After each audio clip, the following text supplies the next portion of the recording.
ఎందుకు ఇలా మిషన్ భగీరథల సమస్యలు వస్తూ ఉన్నాయి. అదేవిధంగా రెండవది కరెంటు. మీ అందరికి తెలుసు, నేను ముఖ్యమంత్రి అయినాడు కరెంటు ఎట్లా ఉండే. ఏడాది అర్థం లోపల దాన్ని బాగా చేసి రెప్పపాటు సెకండ్ పార్ట్ కరెంటు పోకుండా రాష్ట్రంలో అన్ని వర్గాలకు కరెంట్ ఇచ్చినాం. పోచారం శ్రీనివాసరెడ్డి గారు నా పక్కనే ఉన్నారు. ఆనాడు వ్యవసాయ శాఖ మంత్రిగా ఉండిరి. ఆయనకు నేను లక్ష్మీపుత్రుడు అని పేరు పెట్టుకున్నా. ఆయన కాలంలోనే 24 గంటలు రైతులకు ఫ్రీ కరెంట్ వచ్చింది. రైతు బంధు వచ్చింది. కరెంటు కరోనా వచ్చి కాటేస్తే కూడా నేను వేరే ఏవో ఆపినా కానీ రైతు బంధు ఆపలే.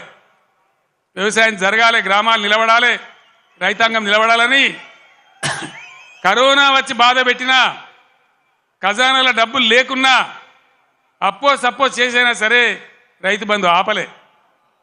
ఇలాగా రైతు బంధు అయ్యే శాతం అయితే లేదా? కేసీఆర్ జర్ర ఇటు ముఖం మలగంగానే కట్క బంద్ చేసినట్టు కరెంటు బంద్ అవుతుందా? మేము చేసిన దాన్ని 9 ఏళ్ళు ఇచ్చిన దాన్ని ఈ చవడ దద్దమ్మలకు ఇయ్యేస్తలేదా?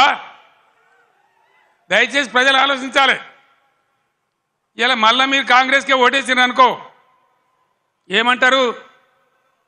మేము రైతు బంధు ఇవ్వకున్నా, కరెంట్ ఇవ్వకున్నా, మోటార్లు గాలబెట్టినా, నీళ్లు సరిగా తెచ్చి రైతుల పొలాలు ఎండబెట్టినా మళ్ళీ మాకే గుద్దిను, మాకే ఓటేసినారు అంటారు. 6 గ్యారెంటీలు 3 గ్యారెంటీలు అన్నిటికన్నిటికీ ఎగనామం పెడతారు. ఇది కాంగ్రెస్ చరిత్ర మీరు చూసిందే. ఇప్పుడే చెప్పిన వినోద్ కుమార్ గారు, ఇదే అత్యవసరం బీఆర్ఎస్కి ఎంపీలు. ఎందుకంటే ఈ టైంలోనే మీరు కర్రు కాల్చి సురుకు పెట్టకపోతే నిర్లక్ష్యం వచ్చేస్తుంది, అహంకారం పెరిగిపోతుంది. ఇప్పుడు చెప్పుతోని కొడతా అంటే రేపు నిజంగానే కొడతాడు. ఆ విధంగా మోసపోదామా? లేదు బీఆర్ఎస్ గులాబీ జెండా ఎగిరేసి బ్రహ్మాండంగా మన ఎంపీలను గెలిపించి ముందుకు పోదామా? తెలంగాణ సమాజం ఆలోచన చేయాలి. ఏం చేద్దాం? ఏం చేద్దామండి? గులాబీ జెండా ఎగిరేద్దామా? ఈ పార్లమెంట్ ఎన్నికల్లో ఎంత బలంగా గులాబీ జెండా ఎగిరితే ప్రజల పక్షాన కాపలాదారులుగా ఇంతకుముందే వినోద్ గారు చెప్పినట్టు బ్రహ్మాండంగా ముందుకు పోతాం.